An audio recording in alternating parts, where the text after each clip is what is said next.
Can you be a Christian on your own?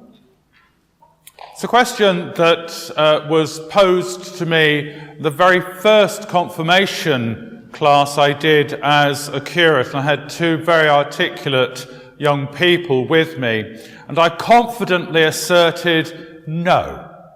And they confidently asserted yes.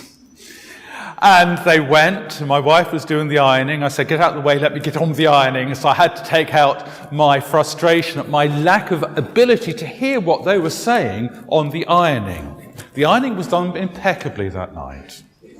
But if you believe that, believe anything. But it's an interesting question.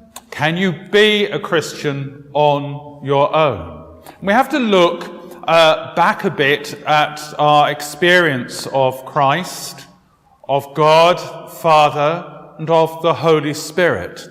Because, as I said earlier when we began this service, there's been something very subtle going on. And this is the end of that journey that we began back in Advent.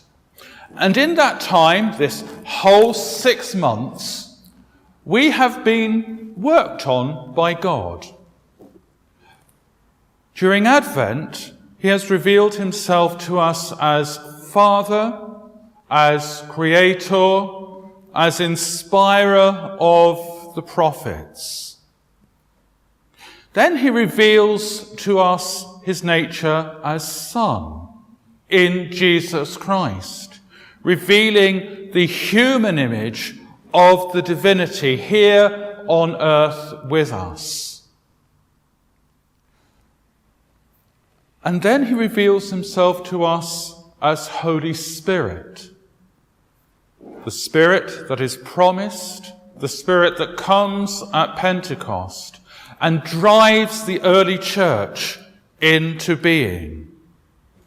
Bit by bit, God has revealed himself to us as Father, as Son, as Holy Spirit.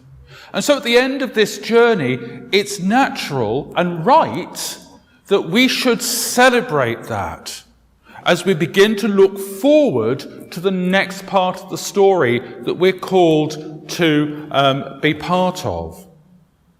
And the next part of the story takes us into what we call ordinary time, a time when we're asked to listen with Christ, to think about his words, to think about his healing, to think about his call to a life in God. And if we look at that time, then we will see that very little that Christ does is done alone. Wherever he goes, he creates community. He has community in his birth family. He has community as he's growing up. He creates a community of people around him whom he draws into a relationship with him so that they can hear, they can be healed, they can experience the life that he calls us to. Through wherever he goes, whether it's birth, life, or death on the cross, he is in community. And it's a key part of the Christian experience that we gather in community. We gather together. I mean, if you look around you, I'm not going to ask you to answer this question, but would you naturally meet with these people if you didn't meet them here? Some you might, most probably not. And so in the church, which the Spirit inspires, we're called to be community, one with the other, learning together, growing together, praying together, experiencing the love of God, who is Father, Son, and Holy Spirit, together. But in coming together, we come as individuals. Each of us called by God to be part of his story. And yes, we can be Christians on our own. We can pray, we can read the Bible, we can watch songs of praise. But the true Christian experience lies in community. And we have that community ever before us, that wonderful symbol of God, Father, Son, and Holy Spirit, eternally communicating, eternally working together, eternally at one, working in the love that God has revealed to us as Father, as Son, and as Holy Spirit. So back to my original question. Can you be a Christian on your own? And the answer is sort of yes. But if you are, then you will miss out on challenge, richness, experience, growth together, learning and healing. We rejoice in God who is Father, Son, and Holy Spirit.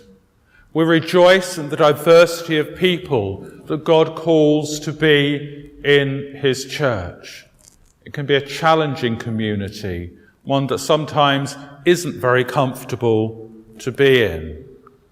But just as Jesus drew his disciples around him in community and says, well, let's see how we get on. Let's see how it works. That is what God is calling us to do now. To be his community here. Part of the wonder of his story, part of the glory of his love, and part of the inspiration that he gives to the world. Preachers don't like Trinity Sunday because they don't like having to explain the Trinity to people. It's not an easy doctrine.